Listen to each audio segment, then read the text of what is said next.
மத்தேயு 16ஆம் அதிகாரம்.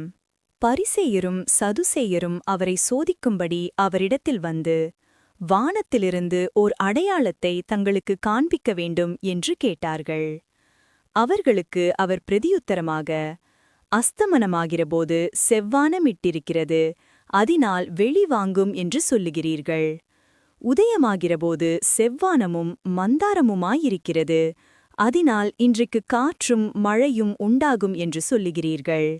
மாயக்காரரே, வானத்தின் தோற்றத்தை நிதானிக்க உங்களுக்கு தெரியுமே, காலங்களின் அடையாளங்களை நிதானிக்க உங்களால் கூடாதா? இந்த பொல்லாத விபச்சார சந்ததியார் அடையாளம் தேடுகிறார்கள். யோனா தீர்க்கதரிசியின் அடையாளமே அன்றி வேறே அடையாளம் இவர்களுக்கு கொடுக்கப்படுவதில்லை என்று சொல்லி அவர்களை விட்டு புறப்பட்டு போனார். அவருடைய சீஷர்கள் அக்கறை சேர்ந்தபோது அப்பங்களை கொண்டுவர மறந்து போனார்கள். இயேசு அவர்களை நோக்கி, பரிசேயர் சதுசேயர் என்பவர்களின் புளித்த மாவை குறித்து எச்சரிக்கையாயிருங்கள் என்றார். நாம் அப்பங்களை கொண்டு வராதபடியால் இப்படி சொல்லுகிறார் என்று அவர்கள் தங்களுக்குள்ளே யோசனை பண்ணிக் கொண்டார்கள். இயேசு அதை அறிந்து, அற்ப விசுவாசிகளே, அப்பங்களை கொண்டு வராததை குறித்து நீங்கள் உங்களுக்குள்ளே யோசனை பண்ணுகிறதென்ன? இன்னும் நீங்கள் உணரவில்லையா? 5 அப்பங்களை 5000 பேருக்கு பகிர்ந்ததையும், மீதியானதை எத்தனை கூடை நிறைய எடுத்தீர்கள் என்பதையும், 7 அப்பங்களை 4000 பேருக்கு பகிர்ந்ததையும், மீதியானதை எத்தனை கூடை நிறைய எடுத்தீர்கள் என்பதையும் நீங்கள் நினைவு கூறாமல் இருக்கிறீர்களா? பரிசேயர் சதுசேயர் என்பவர்களின் புளித்த மாவை குறித்து எச்சரிக்கையாய் இருக்க வேண்டும் என்று நான் சொன்னது அப்பத்தை குறித்து சொல்லவில்லை என்று நீங்கள் உணராதிருக்கிறது எப்படி என்றார். அப்பொழுது அவர் அப்பத்தின் புளித்த மாவை குறித்து எச்சரிக்கையாய் இருக்க வேண்டும் என்று சொல்லாமல், பரிசேயர் சதுசேயர் என்பவர்களின் உபதேசத்தை குறித்தே அப்படி சொன்னார் என்று அறிந்து கொண்டார்கள். பின்பு இயேசு பிலிப்பு செசேரியாவின் திசைகளில் வந்தபோது தம்முடைய சீஷரை நோக்கி, மனுஷகுமாரனாகிய என்னை ஜனங்கள் யார் என்று சொல்லுகிறார்கள் என்று கேட்டார். அதற்கு அவர்கள், சிலர் உம்மை யோவான் ஸ்நானன் என்றும், சிலர் எலியா என்றும், வேறு சிலர் எரேமியா அல்லது தீர்க்கதரிசிகளில் ஒருவர் என்றும் சொல்லுகிறார்கள் என்றார்கள். அப்பொழுது அவர், நீங்கள் என்னை யார் என்று சொல்லுகிறீர்கள் என்று கேட்டார்.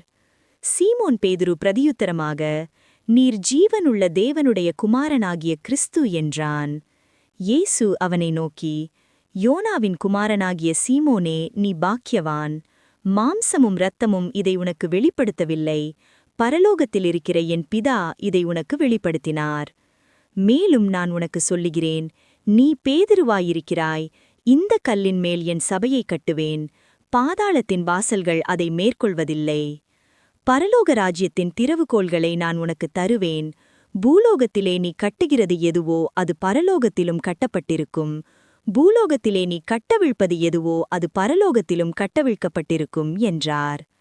அப்பொழுது தாம் கிறிஸ்துவாகிய இயேசு என்று ஒருவருக்கும் சொல்லாதபடிக்கு தம்முடைய சீஷர்களுக்கு கட்டளையிட்டார்.